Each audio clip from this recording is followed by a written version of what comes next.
Bonjour les amis, l'histoire que je m'apprête à vous lire, c'est Mukashi Mukashi, conte du Japon, d'Alexandre Bonnefoy, des éditions Iseki Nico. Un cheval à vendre. Bonne écoute.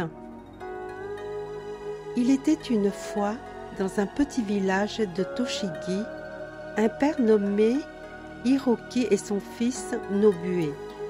Ils avaient un magnifique cheval qu'ils voulaient vendre à la ville voisine lors du grand marché. « Mettons-nous en route », dit Hiroki à son fils. « Avec l'argent que nous gagnerons, nous pourrons nous acheter plein de nouvelles choses, » dit Nobue. Hiroki laissa Nobue monter en selle et le père marcha fièrement à côté du cheval. Au moment de passer devant le champ de la vieille Obasan, celle-ci les interpella. « Hé, Nobue, c'est quoi cette façon de faire ?» Le père et le fils s'arrêtent, surpris. Obasan continua. « Nobue, descends de ce cheval. Laisse ton père monter. Tu dois respecter tes aînés. En plus, tu es jeune. Tu dois faire de l'exercice. Regarde-moi. J'ai 93 ans et je cultive toujours mon champ. » Nobue suivit le conseil de la vieille. Il descendit de cheval et laissa la place à son père. Ils continuèrent leur chemin, Nobue fier de marcher à côté du cheval. Un peu plus loin, ils croisèrent Oshi-san qui les regarda attentivement avant de leur dire « Hé, Hiroki, mon bon ami, mais qu'est-ce que tu fais assis sur ce cheval? Tu ne resteras pas en forme si tu ne fais pas d'exercice. Regarde-moi, j'ai 98 ans et je suis toujours en forme parce que je marche tous les jours 20 km dans la montagne. » Hiroki suivit le conseil du vieil homme et descendit du cheval.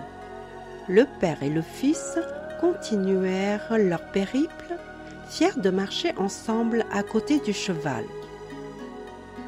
Plus tard, un moine assis au bord de la route les salua. « Mes braves, quelle idée de marcher à côté de votre cheval!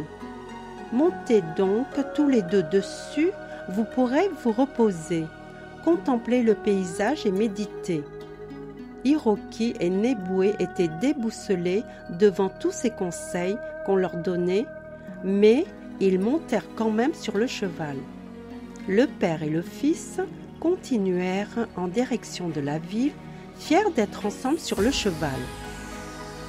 Quelques minutes plus tard, des enfants observèrent le père et le fils passer sur le cheval. « Vous êtes cruels ?» leur lancèrent les enfants. « 2 sur un cheval? C'est trop lourd pour cette pauvre bête, elle souffre. » Le père et le fils se regardèrent et descendirent du cheval, complètement perdus. « Je ne comprends plus rien, » dit Nobue à son père. « Moi non plus, » répondit Hiroki. « Que nous soyons à côté ou sur le cheval, personne n'est jamais content. Que faire? »« J'ai une idée, » s'exclama Nobue. « Nous allons porter le cheval. » Le père et le fils soulevèrent l'animal et repartirent, fiers de porter leur cheval. Après un long périple, ils arrivèrent au sommet d'une colline. « Nous y sommes presque !» s'enthousiasma Nobue. Pressés d'arriver au marché, ils se mirent à courir. Nobue et Hiroki trébuchèrent sur une pierre et lâchèrent le cheval. Ils dévalèrent tous ensemble la colline. Dans la chute, le cheval se cassa les 4 pattes. « Malheur! Avec ses pattes cassées, on ne peut plus le vendre.